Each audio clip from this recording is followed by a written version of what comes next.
Hello, and welcome to the Turkish History Podcast, Episode 1, Ergenekon. One of the most meaningful and evocative words in modern Turkish is Ergenekon. It is the name of a mythical valley, thousands of miles from Anatolia in the mountains of Central Asia. The word is known to all people in Turkey today. It is found in epic poems, in literature, political manifestos, and trial documents. It's been used as a metaphor for the establishment of the Turkish Republic from the ashes of the Ottoman Empire, as a metaphor for the rebirth of the Turkish nation, and as a symbol of the Turkish Revolution. It's lent its name to a supposed conspiracy theory to overthrow the Islamist government. But why does this name of a faraway mythical valley continue to evoke such feelings and emotion in today's Turkey? According to Turkish legend, the Valley of Ergenekon is the birthplace of the Turkish people. In this legend, the ancestors of the Turks were heavily defeated in a great battle. The only survivor was a 10-year-old boy. The boy then fled the battlefield and was led by a she-wolf through a secret passageway into a remote and hidden valley named Ergenekon. The boy grew up and mated with the wolf, who gave birth to 10 sons, each of whom in turn grew up and married a woman led into the valley by a wolf. In this valley, their descendants were trapped for 400 years, slowly rebuilding their numbers until a blacksmith melted the mountain and created a passageway out. Through this passageway, the 10 clans of the tribe emerged. A gray wolf named Ashina led them out of the valley of Ergenekon, where they then went on to found the Göktürk Khanate. Now, Ergenekon is clearly a myth, and it's an enduring one. The fact that the Turks themselves continue to tell the story of this mythical valley shows just how much they continue to see their story as beginning far away from Anatolia, on the steppes of Central Asia.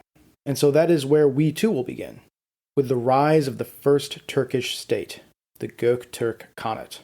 But before we can go into the actual origins of the Turks and the beginnings of Turkish history, we need to understand the steppe world that the Turks emerged from. So what was this ancient steppe world like? The defining feature of steppe life is that it was nomadic. Turks are just one of many peoples who lived a steppe lifestyle. Others include famously the Mongols, and less famously the Magyars or the Hungarians, and even less famously a whole host of other nomadic peoples. Scythians, Sarmatians, the Mesogotai, Tocharians, and Tungusic peoples. Others are just lost to history. Now, putting ourselves in the mindset of a nomadic people can be difficult. Unless you are a truly unique podcast listener, I can bet that you are sedentary. You live in a fixed home, be it an apartment or a house. More importantly, perhaps, your ancestors lived in homes. Your society, your people's history, descends from the peoples who settled down and grew crops to subsist. Your culture, in turn, has developed a lot of concepts about society, property, and the importance of place, which differ markedly from those of the nomads. The nomads' primary property was movable. It was the herds themselves, not the land that they walked upon, that mattered. These people's sustenance, their culture, was based on movement, not on rootedness. This is exactly the opposite of our sedentary cultures, which value place and stability. We have also inherited our ancestors' fear and distrust of the nomad, which colors how we see these people. Now, economically, the fundamental mode of production for the nomads was animal husbandry, which was perfectly suited to the environment of the Eurasian steppe. These are wide open grasslands. Archaeological evidence is scarce, but the nomadic way of life appears to have begun on the Eurasian steppe around 4000 BCE, with the domestication of the horse. The horse provided nomads with what would become their key attribute, both sociologically and militarily, which was their mobility. It allowed them to travel vast distances with their herds. Unsurprisingly, horses grew to have a key place in nomadic societies, including early Turkish society. Archaeological sites show evidence of horse remains buried with human remains on the Eurasian steppe. Perhaps these were warriors riding into the afterlife on their steeds. With the domestication of the horse, nomadic peoples would move throughout the year as their herds consumed the grass in a given location and as the weather and climate shifted. The routes were usually pretty regular throughout the year, but not always, and they would occasionally travel vast distances if required to by famine, war, or disease. The size and the composition of their herds can be hard to discern, but Eurasian nomads came to keep 5 main species of mammals: sheep, goats, camels, cows, and the all-important horse. Studies I've read of modern Central Asia and Mongolian nomads say that an average semi-nomadic or nomadic nuclear family might own 100 or so sheep and goats, tens of cattle, and maybe 5 to 10 horses, while a rich family may own 200 to 300 sheep and goats, over 50 cattle, and tens of horses. 60 to 100 head of animals appears to be something of a lower bound, below which survival for a family really kind of becomes impossible. Anecdotally, when I traveled to Kyrgyzstan myself, I spoke with a man who essentially lived a semi-nomadic lifestyle. That is, he summered in the high mountain pastures while keeping a house in a town that he would return to for the winters, or maybe for other occasions. And this guy claimed to own over 1,000 sheep and over 50 horses. Incidentally, he also drank me under the table and shot rifles out of his Lexus like a G, but that's a whole other story. So while we should be hesitant about extrapolating modern herd numbers back into the past, especially because the concept of a nuclear family wasn't as fixed for the nomads as it is for us, it's definitely certain that the nomads were far outnumbered by their livestock. Sociologically, the family and the clan were the basic underpinning social structures of early Turkic society. In general, families living together were likely not large, 2 generations or potentially 3. This was likely dictated by the economic restrictions of steppe life. Most camping herds could not reliably support more people. Turkic clans were theoretically based on paternal relations, with different family groupings organized along lines of seniority. However, this seniority was not necessarily rigid. It could also be undermined by the Turkic custom of inheritance. In general, older sons would take their share of their father's herds and property and move off, while the youngest son would inherit the remainder of the household, which would often be the most valuable portion. Clans could be more or less cohesive or diffuse, more or less bound by bonds of loyalty, and could vary greatly in size and in composition. Above the family and the clan, the fundamental political unit of early Turkish society was the tribe. But that said, it's difficult to understand exactly what tribe meant to the early Turks. A tribe might be composed of multiple families or clans, themselves interrelated. It might be led by and centered around a charismatic military leader, such as the later Chinggisid, Timurid, or Ottoman tribes. It might be centered around a particularly cohesive set of clans. Certain tribal names indicate a union of smaller tribes. For example, Tokuz Okuz means the 9 tribes. Critically, Turkic tribes never developed an idea of orderly rules of succession. Even into the Ottoman era, even unto the end of the empire, the states ruled by a Turkish tribe were essentially the collective property of the ruling clan of the tribe, any member of whom could theoretically take it over. Above the tribe, in time, confederations of tribes were formed. Ultimately, out of these multi-ethnic, multi-linguistic, multi-religious confederations, huge steppe empires would come to be formed. But the most important thing to remember is that tribes, tribal confederations, and clans were not static. They were fluid and constantly evolving. The mobility of the steppe world enabled discontents within a tribe or a tribal confederation to just up and leave whenever they wanted to. Maybe they could join other tribes, maybe they could just strike out on their own and create a new tribe. Maybe they would retain a connection to the clan or the tribe that they left, which could create cross-cutting and overlapping webs of loyalty and identity across the steppe. Now, how tribes and tribal confederations formed and the degree of their political centralization was really driven by their relations with their neighboring sedentary societies. Nomadic societies always existed and developed in concert with their sedentary neighbors. Political structures were based on their relationship with the settled world. The degree of centralization of the nomads is always directly proportionate to the size of the neighboring agricultural civilization. Mediating the relationship with the sedentary world, including peace and war, was the primary purpose of the higher-level political structures on the steppe. While the image of the horse-riding barbarian appearing over the horizon to pillage the countryside is a deeply rooted trope among settled peoples, the interactions between the nomads and the settled peoples they encountered ran the gamut. Nomadic peoples, including the Turks, produced a variety of animal products such as wool, pelts, leather, felt, textiles, cheese, meat, yogurt, However, while they could produce these products in bulk, they could never produce the variety or quantity of products that a sedentary society could produce. Ownership of large numbers of 5 species of migratory grazing mammals, however many of them you have, will never be able to equal the productive capacity of sedentary societies, who can marshal all of the resources of their environment and can produce much larger surpluses. The nomads would often therefore trade their products for the products of sedentary peoples, such as flour, vegetables, metal products, woodworking products, and, in time, books, musical instruments, and other luxury goods.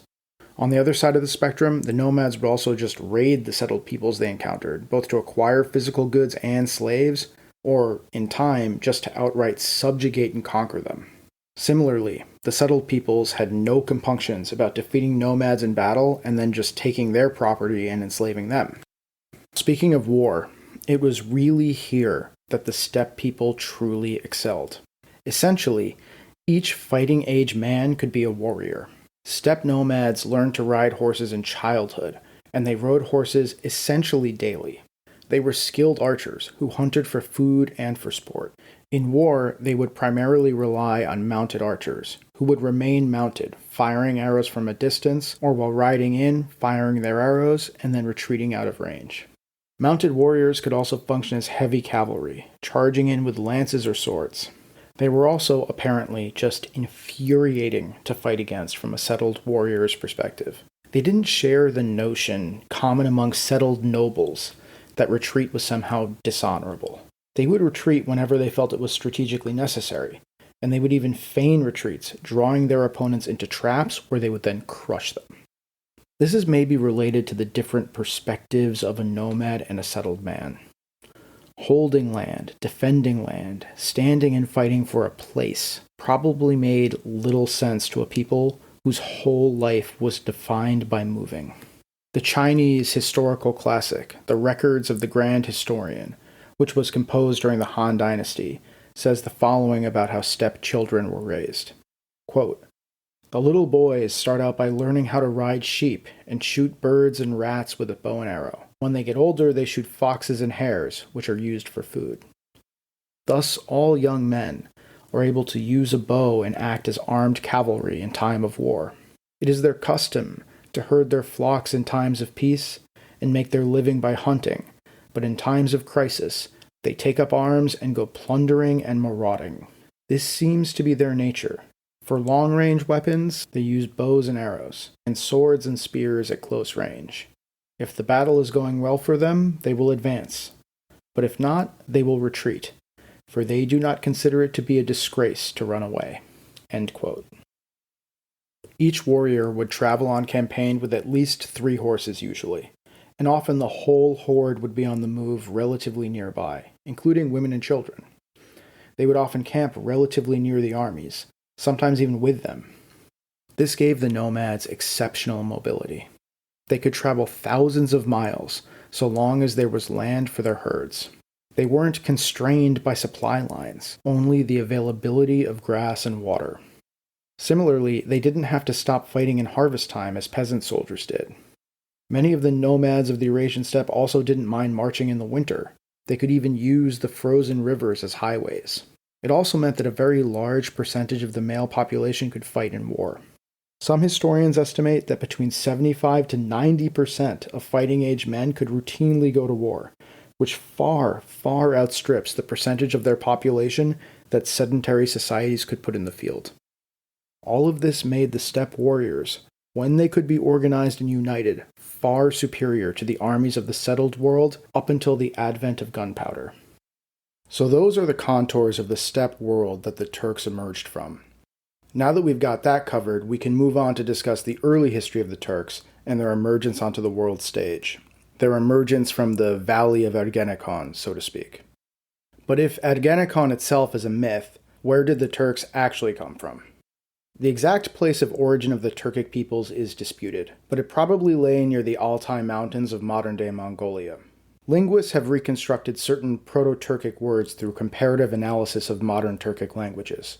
These words can therefore give us clues as to the environment the first Turks lived in. we know it was a cold environment, evidenced by words for snow, hail, ice, fog, and rain, and it had words for mountains and steppes or plains, along with rivers, marshes, and lakes. Interestingly, it had native words for a variety of animals we know to have existed in Siberian forests, like elk, roe deer, and beaver, as well as on the steppes, words for things like stallions, mares, gazelle, oxen, and cows. This implies that the speakers of Proto-Turkic might have lived on the fringes between the steppe and the northern forests of Siberia, and then maybe moved south into the steppe and taken up pastoralism. Though it is far from certain, it appears that Proto-Turkic began to diverge into different languages in the 1st to 2nd century BCE. The first grouping of languages to diverge were the so-called Oghuric languages. Now, the only extant Oghuric language is Chuvash, and Oghur is believed to have been part of the first westward wave of nomadic Turkic peoples, including the Huns and the Hephthalites. The other branches of the Turkic languages, like Karluk, Kipchak, Oghuz, and the Siberian branches, appear to have remained in contact as part of a dialect continuum for a long period of time, with the Siberian languages diverging first. Karluk, Kipchak, and Oghuz in particular appear to have remained somewhat mutually intelligible into the early Middle Ages. So at the time that our story begins, there were many Turkic tribes who spoke a variety of Turkic languages and dialects. The tribe that we care about, the ones who go on to found the Turkish Khanate, appear to have spoken a dialect that would grow into the Siberian branch in time, whereas the Turks of modern-day Turkey speak a language derived from the Oghuz dialect. But at the time our story begins, these dialects, these languages, were probably largely mutually intelligible. As I said, the most important thing to know about the origins of the Turks is that they were steppe nomads. The second most important thing is that the Turks emerged in close contact with Chinese civilization. The ethnonym Turk first appears with certainty as Tuju or Turkut in the Chinese sources dealing with the rise of the Göktürk. It appears around the same time as Drugu in Tibetan sources and as Trukit in Sogdian sources. And it is these interactions with Chinese civilization and with the rich Silk Road Sogdian city-states of Central Asia that would shape and define early Turkish history. Now, the history of China is obviously far beyond the scope of this podcast. There is an excellent History of China podcast that you should listen to if you are interested. The important thing for our story is that it was the relationship with the Chinese state that resulted in the formation of the great tribal confederations from which the Turks would emerge, and one of which our tribe of Turks would go on to found.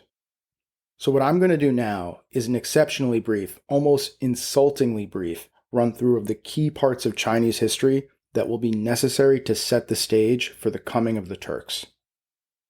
Briefly, the establishment of the Han Dynasty, its unification of China, and the rise of classical Chinese civilization resulted in the formation of larger tribal confederations on the nearby steppes of Inner Asia. These tribal confederations were multi-ethnic, multilinguistic, and multicultural. They had varying degrees of centralization and formalization of their political structures. It was from these tribal confederations that the great steppe empires would be born. These confederations were loose and federal in nature internally. The main purpose of the central leader, be it the Shan Yu or the Khan, was to mediate the relationship of the confederation with the Chinese state and to settle disputes among the component tribes. As the Han Dynasty grew, a tribal confederation called the Xiongnu arose with it. Now, as we said earlier, nomadic societies are always deeply dependent on the settled societies they border. The degree of centralization of the nomads is always directly proportionate to the size and sophistication of the neighboring agricultural civilization. The Han Dynasty and the Xiongnu existed side by side for hundreds of years, sometimes at war, sometimes at peace. But in the 3rd century, the sophisticated and centralized Han state began to collapse. The reasons for this collapse are many, but it occurred simultaneously with the crisis of the 3rd century that almost brought down the Roman Empire and the total collapse of the Parthian Empire in Iran. I'm going to call this period throughout the crisis of the 3rd century because it just affected all Eurasian civilizations. Across Eurasia, these 3 large classical states began falling apart. and the Xiongnu collapsed with them, with a western faction ultimately traveling across Eurasia to form the Hephthalites, or the White Huns, and the famous Hunnic Empire that gave the world Attila. There were a lot of causes for these Eurasian collapses in the 3rd century. Climate change appears to be one of them. There is substantial evidence that the climate experienced a period of cooling and dryness across Eurasia. In China, this made the steppe way of life viable further into China as desertification turned crops into grassland, thus bringing steppe tribes into China proper. As Chinese state authority weakened, these raids and eventual nomadic occupation in the north became more and more common and more permanent. Climate change also probably contributed to decreases in crop yields and to famine. And this change came on the heels of a long, warmer and wetter period of the climate, during which Han society had seen huge population increases. There's evidence of an outbreak of a new infectious disease across Eurasia as well.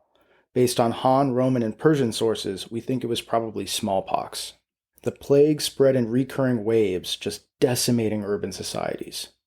Numbers are hard to come by, but it seems that out of a population of about 60 million people in China, at least 10 million, a full 16% of the population, and maybe up to a quarter, died of the plague. Think about that. Maybe 1 in 4 people dead of disease. And that doesn't include war or starvation. The warmer and wetter period that preceded the change in the climate had also caused population increases across Eurasia, and these prior heights made the fall worse. See, the population increases had changed land-holding patterns across China. Much of the land was owned by rich families towards the end of the Han dynasty, with the remaining small plots being divided further and further by the peasants. This was fine until it wasn't, when the changing climate meant that these plots could no longer support the same number of people. The decrease in population also meant that the aristocrats' fields couldn't be harvested. We see evidence of this in decreased tax revenues, made worse by corruption as the state's authority weakened. All of this instability led to challenges to the central authority. The Han state had to deal with increasing rebellions, which really actually began to start earlier than the crisis of the 3rd century in about the year 50, and they had to put these down with fewer and fewer troops and less money. The authority of the imperial center weakened, and ultimately the center just couldn't hold. For a roughly 400-year period, beginning in about 220 when the Han state collapsed and continuing until the founding of the Tang dynasty in about 620, China entered into a period of prolonged division and instability, though this instability itself waxed and waned. The start of this era of instability was the so-called Three Kingdoms period, from the collapse of the Han state until about 265, when the Jin dynasty partially reunited China. China endured civil wars, warring states headed by local warlords and petty kings, which ultimately consolidated into the eponymous Three Kingdoms. Eventually, the northernmost of these kingdoms was taken over by palace officials of the court, who founded the Jin dynasty. During this period of instability and change, that is the Three Kingdoms period up through the Jin, nomads from the steppe moved deep into northern China. This was largely caused by the nomads being invited in by Chinese warlords and administrators to serve as warriors and to graze their crops on land that could no longer support agriculture. Eventually, the Jin dynasty would collapse, riven by a destructive civil war and then overthrown by the nomadic peoples recently moved into northern China in the so-called Uprising of the Five Barbarians. Out of the ashes of the Jin dynasty, these nomadic peoples formed mini-states or statelets across northern China, states that were defined by a Chinese civil administration paired with steppe military organization. This general pattern of instability in China, characterized over an extended period of time by collapse of imperial authority, followed by its partial reformation and then its recollapse, with small states and relatively weak and short-lived dynasties controlling parts of China, would continue for about 300 years. China would not achieve true stability until the rise of the Tang dynasty. During this period of instability, many of these dynasties and small states were formed by steppe nomads and their descendants, but almost all of them would prove to be short-lived. A pattern or cycle would typically occur. the nomadic dynasty establishes itself in a capital city, largely leaves intact the pre-existing fiscal system of the conquered sedentary state, and comes to rely on the bureaucratic civil officials of that state. In time, as the nomadic dynasty and aristocracy further assimilated to Chinese culture, or became cooked barbarians as opposed to the raw barbarians, as the Chinese would have said, the gulf between them and their tribesmen on the steppe would grow. Herd numbers would fall, and booty from conquest would dry up. The state would come to primarily rely on taxes from peasants. The ruling elite would slowly abandon the tribal mode of government. Eventually, even the tribal language would be banned, as Chinese culture fully assimilated the former nomads. Ultimately, the very things that made the steppe warriors so formidable, their lifetime in the saddle, their skill as mounted archers, their physical toughness, for lack of a better word, and the steppe mindset would evaporate, and the state would fall apart or be conquered by a new band of steppe warriors. Meanwhile, as northern China fell into this pattern, on the steppe new confederations formed. First, the loosely organized Xianbei Confederation, and then the Mongol-led Rouran Khanate. The Rouran Khanate was the first steppe empire to take the now world-famous title of Khan, a title that would be borne by the leaders of steppe empires going forward, including those of the Turkish Khanate. And it is from the Rouran Khanate that the first Turkish Khanate would emerge. The Rouran appear to have initially consolidated their power on the steppe under a great steppe conqueror named Shailun, who conquered and united the tribes of the steppe in the early years of the 5th century. Aside from sparse mentions in Chinese sources, however, it is hard to piece together exactly how and when the Rouran established their empire on the steppe. It appears to have been rapid, however. In 410, they conquered the Tiele, a loose Ulric Turkic confederation. The Tiele would go on to be a thorn in their side, and the side of every steppe empire for centuries. Ultimately, Mongolia, the Gobi Desert, the area around Lake Baikal, and as far west as East Turkestan and the Fergana Valley, and as far east as Manchuria, came under their rule of the Rouran Khanate by the early 5th century. The governmental structures of the Rouran Khanate were greatly influenced by those small, partially nomadic, partially Chinese states that had spread across China following the collapse of the Jin, and with whom the Rouran were in constant contact. Eventually, during the course of the 5th century, one of those partially nomadic, partially Chinese mini-states in China began to consolidate power and gobble up its neighboring mini-states. This dynasty, called the Northern Wei, eventually came to partially reunite northern China. They provided that centralization and sophistication of sedentary society that was needed for centralization on the steppe. Additionally, being of steppe origin themselves and retaining a steppe military structure, the Northern Wei were also a model of state structure for the Rouran. Now that said, the Rouran Khanate was not as centralized or sophisticated as the Northern Wei. They lacked a lot of the sophistication provided by inheriting the Chinese administrative state tradition. For example, there still don't appear to have been written laws, courts, or specialized legal functionaries in the Rouran Khanate. Below the top political level of the Confederation, traditional tribal authorities and rules still held sway over day-to-day life. Han Chinese observers were of course dismissive of this centralization, which to them probably seemed to be basically nothing.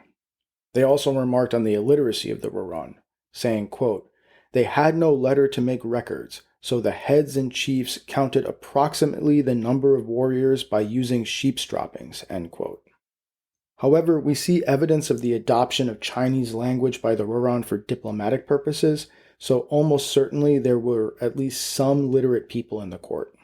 Nevertheless, despite Chinese snobbery, the Rouran Khanate was particularly organized for a steppe empire, certainly more so than the preceding steppe confederations founded by the Xianbei and the Xiongnu. It would become even more centralized and organized towards its end. This centralization was occurring at the same time that centralized authority was making a comeback across Eurasia. The green shoots out of the ashes, so to speak. In the far west, Emperor Diocletian returned stability to the Roman Empire, instituting the Dominate, called by many a Second Roman Empire, in the late 3rd century, and by the mid-4th century, the Constantinian dynasty was overseeing a renewed flourishing of the empire, including building a certain capital city on the Bosphorus, foreshadowing. In Persia, as we will discuss in more detail in coming episodes, the Sassanid Empire had arisen in the aftermath of the collapse of the Parthian Empire, reunifying Iran and ushering in a new era of prosperity in the 4th century. East Asia was, if anything, a laggard in all of this. Though the success of the Northern Way did bring an increase in stability in the late 4th and early 5th centuries, the Northern Way were victims of that progression of nomadic kingdoms in China that we mentioned earlier. The steppe nomads becoming cooked, as the Chinese would say, until they became overcooked and lost their ability to govern. The collapse of the Northern Way was occurring at the same time that, economically and politically speaking, Eurasia was coming together and pulling itself out of these crises. This dynamic brought the Northern Way and the Rouran into increasing conflict, as the rising Rouran butted up against the declining Northern Way. The Northern Way and the Rouran fell into a cycle of violence that would not end until the ascension of the final Rouran Khan, a man named Onagui. Onagui Khan was a centralizer and a modernizer. He also furthered the Sinicization of the Rouran Khanate. He built a capital city, Mumuchang, though I probably am mispronouncing that. According to Chinese sources, he also, quote, established the posts of officials, imitating the Chinese rulers in an appropriate way, end quote. Onagui also introduced written record-keeping and gave his retinue and high-ranking officials Chinese titles. He brought in émigré advisors trained in Chinese scholastic methods, likely from the Northern Way, and Han Chinese from further south. Even his chief advisor, his prime minister, so to speak, was an ethnic Han Chinese man named Shunyu Tan. It's not totally clear what led to these changes. Perhaps Onagui was simply impressed by Chinese culture, which he would have presumably seen through the Northern Way. Interestingly, he asked for millet for sowing from the Chinese, so he may have had an interest in expanding agriculture for economic reasons. Maybe, as the Northern Way were beginning to collapse, he saw his chance to take over northern China. Indeed, there are suggestions in some Chinese sources that he was thinking of taking over Luoyang, old capital of the Jin. And why not? The Northern Way were on their way out, and the Rouran were at the zenith of their power. Who was going to stop him? Perhaps if he had succeeded, that same cycle we discussed earlier would have restarted, with the Rouran creating a new nomad-derived state in northern China in place of the Northern Way. But things did not work out that way. See, there were these discontented tribes and peoples inside the Rouran Khanate, including a certain little-regarded, low-ranking Turkic tribe, which at this point in history was led by a certain Bumin. And it is here, finally, that our story begins, because it is from this particular Turkic tribe that the first Turkish state would emerge. Our Turkic tribe, who I'm just going to start calling the Turks, first appear in the Chinese records as a low-ranking subject tribe of the Rouran. According to the Book of Sui, the Turks came from Hu barbarians from Gansu province, who had the family name Ashina, the same name of the wolf in the famous Ergenekon legend. Now, Hu is the Chinese word for Sogdian, that is, the inhabitants of those Central Asian city-states. Probably that's not true, but it's interesting to see how the Chinese were making that connection already between the Turks and the Sogdians. In the 3rd century, when the Northern Wei emperor defeated a Xiongnu clan that had founded a small statelet in Gansu called the Northern Liang, the Ashina, who had been occupying that area, fled to the steppe. There, the Chinese records say, they submitted to the Rouran. So what were the Turks like when they were just a small tribe in the Altai Mountains? From a political perspective, the tribe was subject to the Rouran Khanate. That is, it was a vassal, not a fully bought-in member of the Confederation with a real seat at the table. They would have owed tribute to the Rouran Khan, and would have had to supply troops in war and raiding, but they would not have been part of any decision-making, or had any high offices or titles at the Khan's court. Likely, they would not have even been invited to the Kurultai, those are the great tribal confederation assemblies, or have had a representative at the Khan's court. Likely, its only communication with the Khan would have been through emissaries, mostly sent to the tribe bearing the Khan's orders. Internally, the tribe seems to have kept the dual leadership structure traditional to many Turkic tribes. But this dual leadership structure was not of two equal leaders. These weren't like Roman consuls sharing power. Instead, there was a primary leader who took the title Khan, and a secondary leader called a Yabgu. Both the Khan and the Yabgu were from the same ruling Ashina clan, and almost certainly always of the same ruling family within that clan. Bumin, when he was Khan, ruled alongside his younger brother Ishtami as the Yabgu. But I don't think that we should think of the Yabgu as just a deputy. He appeared to have a great deal of power and an independent source of legitimacy. There are a couple of reasons to think this. Inscriptions mention both Khan and Yabgu side by side, which they likely wouldn't do if the Yabgu was merely a deputy. Also, it appears that if the Khan died, the Yabgu would stay on as Yabgu. That is, he would not be reappointed or replaced by the new Khan. As we've discussed before, the Turks never really developed strict rules of succession, and they never really would, even up to the end of the Ottoman Empire. So I think the institution of Yabgu was probably a way to short-circuit dynastic conflict and division of the clan's power. You could say to the younger son, or the elder son for that matter, like, yeah, you're not going to be the Khan, but you've still got power here. So there's no reason for you to go off and do something stupid, like launch a succession conflict or civil war unnecessarily. Underneath the ruling Ashina clan, the tribe had other clans of various ranks. They all ultimately owed loyalty to the ruling clan, but due to the fluid nature of tribes on the steppe, the strength of this loyalty should not be overestimated. The power of the Khan and the Yabgu were probably military, with the right to summon and command armies of the clans, and then later on, the other tribes that they would conquer. They probably also had some judicial power, but it was probably pretty circumscribed at this time. Clan leaders themselves were probably the ones with the most autonomy in settling disputes within the clan, and the Khan or the Yabgu would settle conflicts or disagreements between the clans. We have no evidence at this time for a yasa, which is sort of an overarching law. It does appear, though, that if a person felt that they were mistreated by their clan leader, they could appeal to the Khan or the Yabgu, but we shouldn't think of this as something like a formal appellate legal process. Now, this tribe spoke a Siberian Turkish dialect, but remember that at this time, all non-Uric Turkic languages were essentially just dialects of a common Turkish language, and they were largely mutually intelligible. In time, the Khanate would contain speakers of many Turkic dialects and languages. But it's interesting to note that the name Ashina is clearly non-Turkic. It doesn't, for example, follow the Turkish rules about vowel harmony. Similarly, both Bumin and Ishtami are non-Turkish names. Most scholars say that these names are likely Sogdian, or maybe another Iranian language like Avar or Tocharian. I think Sogdian makes the most sense, as the tribe had important ties to the Silk Road Sogdian city-states of Central Asia. Geographically, that's where the Altai are, right next to these cities. Now, the Sogdians are an Iranic people who founded and lived in these great Silk Road cities of Central Asia, including Samarkand, Bukhara, and Khiva. And the Turks were clearly in close contact with both Chinese civilization and with this Central Asian Iranian civilization. The Turks would later use Sogdian for administrative purposes, and Chinese courts would also later send Sogdian-speaking emissaries to Bumin, so the language was clearly in use by the Turkish court itself. In time, the Sogdians would become immensely powerful and influential within the coming Turkish Khanate. Additionally, there are Turks in the sources with Manichaean names, and Manichaeanism was at this time a very popular religion among the Sogdians. Some scholars say that perhaps there were strong familial ties to the Sogdian city-states. I tend to think that Sogdian was probably just a prestige language, and that's why they use these names. But it's really just hard to be certain at this point.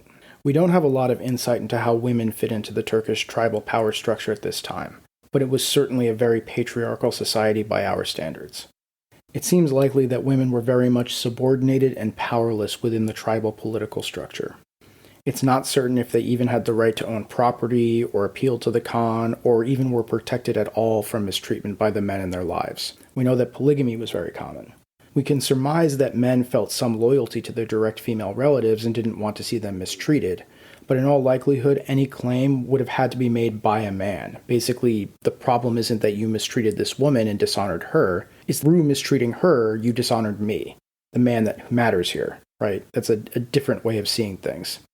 So I think that we should consider that this society was fundamentally patriarchal, with women having few to no real rights. But that said, there is a lot of evidence that Turkish women were treated comparatively better than women in settled societies at the time, particularly among the elite. There are one or two mentions in the sources to female government officials in the coming Turkish Khanate, all of whom came from the ruling clan. Also, some Chinese sources from the coming Tang era talk about how uncivilized the Turks are in that they socialized with women, and even allowed women to speak in policy debates. The Chinese ideal of that time was for women to be far more cloistered, which Turkish women were not. The Chinese were talking about elite women here, but there was likely more gender equality down the social ladder as well. Remember, steppe life was hard. Women needed to work to keep the family alive, and sweat always brings some leverage. One avenue for women to have power and respect appears to have been through religion. There's a lot of evidence from steppe societies of female shamans, some quite powerful and influential, and I think we should presume that there were female Turkish shamans. Tengriist shamanism was the primary religion of the Turks. And I think we should think of this as shamanism as being orthopraxic, that is, the practice of religion, and Tengriism as orthodoxic, that is, what people believe about the spiritual world. Now, shamanic practices ran the gamut. In essence, shamans served as a conduit to the spirit world. They would conduct sacrifices to please the gods and the spirits. Chinese sources even mention human sacrifices, but we should probably take that with a grain of salt. They could predict the future through reading the entrails of animals. They would interpret dreams and perform rituals with sticks and stones and do astrology.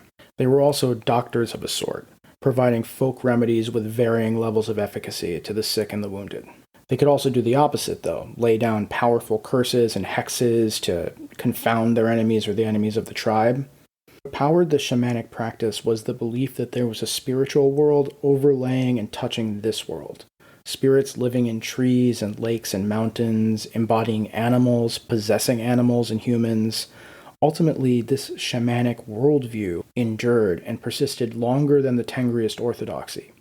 In some ways it's even still here today, in the form of Anatolian folk religion. One of the things we know about from this shamanic Turkish tradition is that the wolf was considered a pathway to the divine, and shamans reportedly had the ability to shapeshift into wolves. This sort of jives with what's in the Ergenekon story, where we see the importance of the wolf as a key political and religious symbol of the tribe. And I think that we should assume that this is connected to the shamanic practices of the Turks at this time.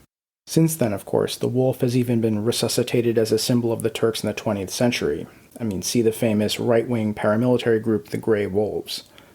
The importance of this wolf symbol can also be seen in contemporaneous sources, often in the context of the melding of the spiritual and the political.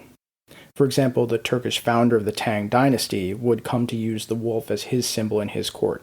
Aside from these sort of shamanic practices, the overarching religion of Tengriism was still deeply important at this time. The Turkic pantheon was headed by Tengri, source of the modern Turkish word Tanrı for God. Tengri is first mentioned in Chinese sources as the god of the Xiongnu, and he was shared among the steppe peoples. He was the god of the blue sky, and traditionally, despite me saying he, there is no evidence that he was considered male, actually. He was considered to be beyond gender. In time, Turkic Khans would base their legitimacy on Tengri, the mandate of heaven, a concept taken from the Chinese, but now coming from the sky god. Göktürk actually comes from this. Gök means sky, or blue maybe, in that dialect of Turkish. Tengri ruled the heavens, the celestial sphere. There are some analogies to the Indo-European god Deus, the creator god, and the Indo-Europeans were also a steppe people, so maybe there was also a connection there. The Orkhon inscriptions, carved centuries later during the Second Turkish Khanate, say that Tengri created humans. Quote, "When the blue sky, Tengri above, and the brown earth below were created, between them a human being was created." End quote. Tengri was also the god of death, in addition to being the god of life. The inscriptions say, quote, "Tengri creates death. Human beings have all been created in order to die." End quote. Below Tengri, there were other gods and goddesses in the Turkish pantheon. Some were considered aspects of Tengri or somehow shared his power. Kaira, the son of Tengri, who planted the tree of life. Ulgen, Kaira's other son, patron of the god of the shamans and the creator god. Others were god or goddesses of particular things, like Kuzagan, god of war. Mergen, brother of Ulgen and the god of abundance. Umay, goddess of fertility and sex. Etugen, the virginal goddess of earth; Kubal, goddess of childbirth; Burkut, the great eagle god and the messenger of Tengri. Below the gods were the Iyiler, which are spiritual guides and sort of spirits, called upon by the shamans. These spirits would each be masters of a certain essence.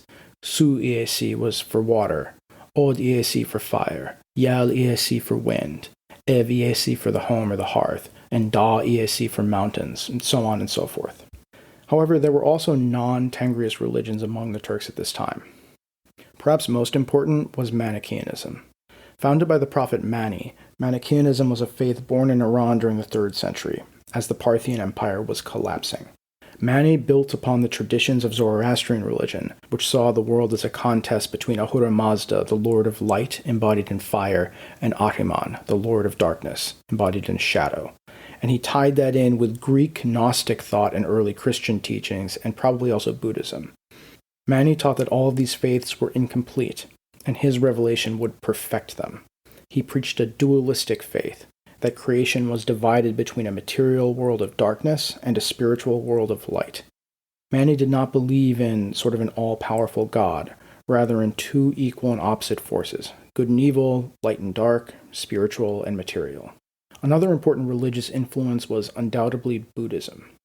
Buddhism was promoted by the Northern Way throughout China and appears to have been promoted by certain Rouran Khans, including Anagui. Additionally, there were Buddhists in Bactria and in the Silk Road cities to the west. It was indeed via this route that Buddhism had first come to China. The Bamyan Buddhas in Afghanistan, famously destroyed by the Taliban in the 1990s, were originally built in this period, that is the 500s. In time, Buddhism would come to be widely promoted by the Turkish Khanate.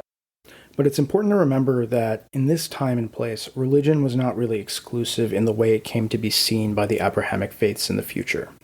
Religions overlapped. There was no contradiction in being both a Manichaean and also going to visit a shaman, in believing in Tengri and in the Buddha. Economically, the primary mode of production for the Turks at this time was undoubtedly steppe pastoralism, that is, the nomadic grazing of the 5 species of mammals that we discussed. However, there may have been people doing this in a semi-nomadic practice, perhaps wintering in fixed places they returned to year after year. There was also some evidence for limited sedentary settlement, perhaps including some limited agriculture, but that's sort of disputed. Another clear theme that we get both from the Ergenekon myth and from Chinese sources is ironworking or metalworking. There is some evidence that steppe society saw smiths as close to shamans in terms of spiritual power, basically because of their ability to turn earth into something else. But it also seems that by the time of the Rouran Khanate, this was not a prestige job. There's a lot of evidence that the Turks performed some sort of ironworking or blacksmithing work for the Rouran Khanate. The Book of Sui, for example, claims that they were ironworkers. We have references in the Chinese sources to a mission by one of the northern Chinese dynasties to the Turks to discuss the trade in silk. This implies that they were connected to the Silk Road trade and were wealthy enough to merit an emissary from a Chinese court all the way to Altai, bypassing the Rouran court, which was much closer. Based on everything I've read, I'm going to lay out a sort of short conjectural history and picture of what this Turkish tribe looked like on the eve of its revolt against the Rouran Khan.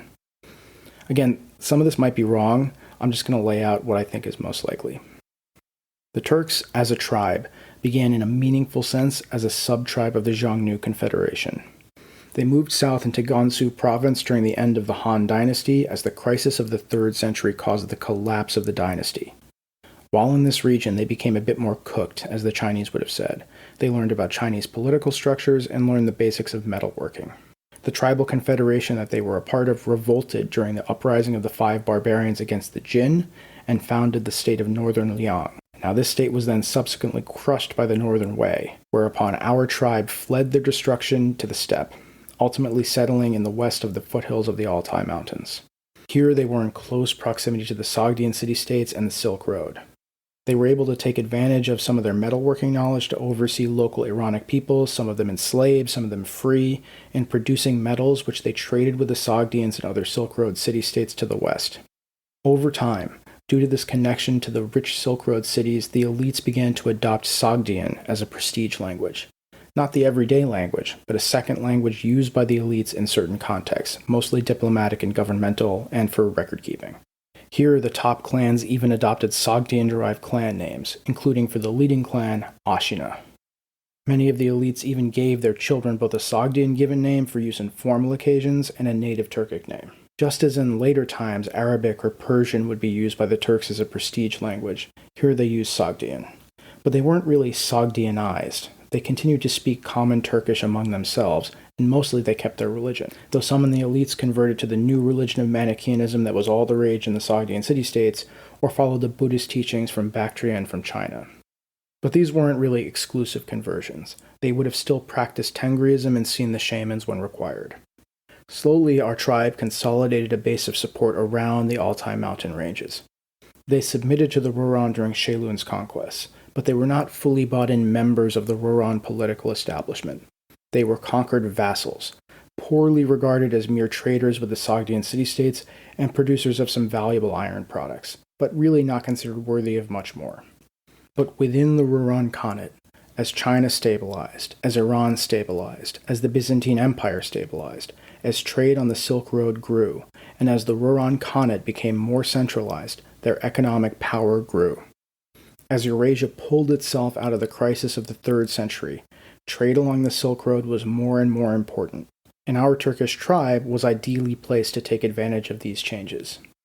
The value and amount of the metals and silks that they made and traded across the Rouran Khanate and into Central Asia increased as the demand rose. Soon their wealth began to outshine their low political status. They were sort of the nouveau riche of their day, the upstarts with new money, and they attempted to use this new money to gain influence within the Rouran Khanate.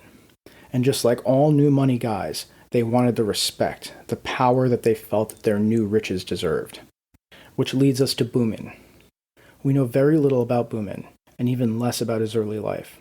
We believe that his father's name was Tuwu and that he carried the title of Yabgu, and we know that Bumin had a younger brother named Ishtami, who had significant power during his reign and in time would continue beyond him.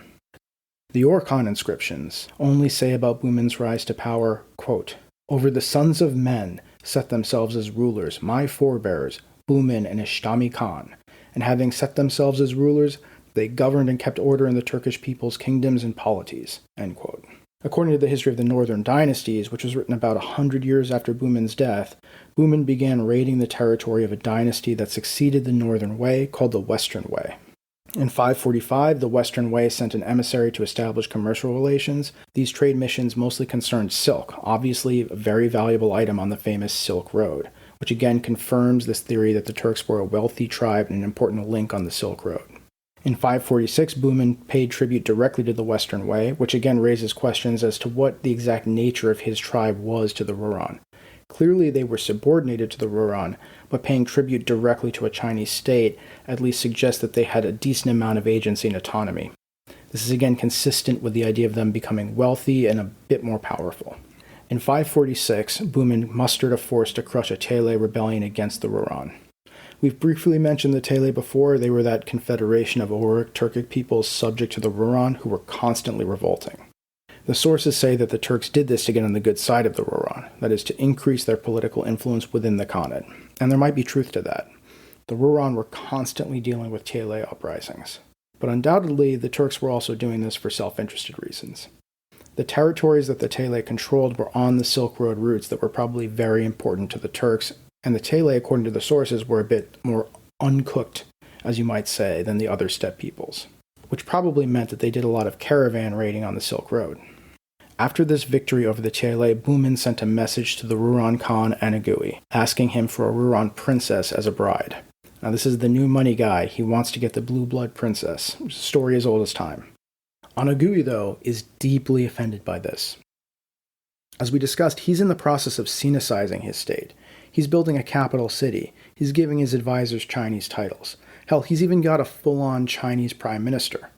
And now the leader of this merchant tribe, these iron workers from the steppe, want to marry one of his family members? So he gets pissed, and he makes a terrible mistake. He writes back to Bumin, and not only does he say no, he says, "You are my blacksmith slave. How dare you utter these words?" Now, of course, Bumin is furious. He just kills Anagui's messenger and breaks off all relations with the Rouran, effectively declaring himself to be in revolt. Now, I don't want to psychoanalyze the past too much because we really can't know these things, but what I picture is the new money guy, bit of a chip on his shoulder, and he's just been told you're not good enough, which is exactly the thing that drives new money guys the craziest. Being told that despite your wealth, despite your success, we, the establishment, the blue bloods, the old school elite, are better than you, and we're always going to be better than you. Doesn't matter how rich you get off the Sogdian trade, doesn't matter how many rebellions you crush for us, you're still a blacksmith. And there's no way you can date our girls, my man. We don't really have good records for the revolt that Bumin launched. All we know for sure is that in 552, the same year that he had crushed the Tiele revolt and the same year that he killed Anagui's messenger, Bumin launched a revolt that effectively destroyed the Rouran Khanate. Now, the Turks must have united at least some other tribes against the Rouran, but we can't really be sure how they managed to do this. After the news that the Turks were in revolt reached Anagui in his new capital, he must have sent out messengers to other tribes, both in the Rouran Khanate and their vassals, commanding them to assemble to defeat the upstarts. We can imagine the Turks sent out their own messengers, trying to get the other tribes within the Khanate, again both high-ranking core tribes and vassals, to join with them, or at least just to stay home. We don't know what each side was pitching to the others, but I think that it's at least possible, if not probable, that Bumin's pitch was based on preserving steppe traditions and the steppe way of life. Remember, Anagui was working on his own political project, centralizing and Sinicizing the Rouran Khanate. A call from Bumin saying, hey, this guy is both corrupting the steppe culture and is trampling over your ancient freedoms by centralizing and taking away your power, must have been very powerful. The reason I think that this is probable is that we see this same thing happen again and again in later steppe empires, including the coming Turkish Khanate and the Mongol Khanate. In the Mongol Empire succession crisis, there was the party of the Sinicizers and the Centralizers, represented by Ogedei and Kublai, for example, against the traditionalists like Guyuk and Möngke Khan. Similar disputes happened in the Ilkhanate, in the Golden Horde, and to the Timurids. Again, this is purely speculation, but I can imagine that this charge would have been very effective against a ruler like Anagui. Additionally, I can imagine the Turks also just sort of buying other tribes off. But we'll never really know how this all worked. I think we should imagine, though, messengers, emissaries from both sides frantically riding across the steppe, asking this tribe or that, are you in or are you out? The armies sort of gathering quickly. We do know for sure that the main battle occurred in 552. Bumin and his forces faced off with Anagui and the Rouran forces somewhere near today's Zhangjiakou, sorry for the pronunciation, I don't speak Chinese, which is in Hebei province in China. Anagui was soundly defeated. According to the Book of Zhao, the defeat was so total that Anagui despaired and committed suicide. In the wake of this victory, Bumin called a great Kurultai, that is, those huge tribal conferences, to meet in the mountains of Otukan in the valleys near the Altai. This place, Otukan, was a place of deep religious and spiritual importance to the Turks, and would become virtually the capital, in a sense, of their new Khanate. There, in these holy mountains, the Kurultai declared Bumin the Ilig Khan, that is, the Khan of the people, and gave his wife the title Kahatun, which is Hatun in modern Turkish. Bumin then sent an emissary to the Western Wei requesting a Chinese princess as a bride, and in response the court sent Princess Changle, the daughter of the emperor. From being rejected by the Rouran Khan as unworthy of a Rouran princess, to standing over the corpse of the Rouran Khan and now getting a full-on imperial Chinese princess all within a year, this must have been the crowning moment of Bumin's life. Unfortunately, we don't know anything about how Princess Changle felt about it, but she might not have been so psyched. The Book of Zhao also records that when the emperor of the Western Wei died that same year, Bumin sent 2 ambassadors and 200 horses to his funeral. But then, at the height of his power, his crowning achievement, Bumin died. His son and chosen successor Kolo also appears to have died at about the same time, shortly after Bumin, maybe as a result of foul play. Power passed to Kolo's younger brother Mukan. The Chinese sources say of Mukan, by means of his power, he subjugated all of the states beyond the borders of China. Ishtami remained on as Yabgu and would go on to conquer far to the west. There was one further campaign against the Rouran in 553, but this was just a mopping up exercise to clean up the remnants. The first Turkish state, the Göktürk Khanate, had begun.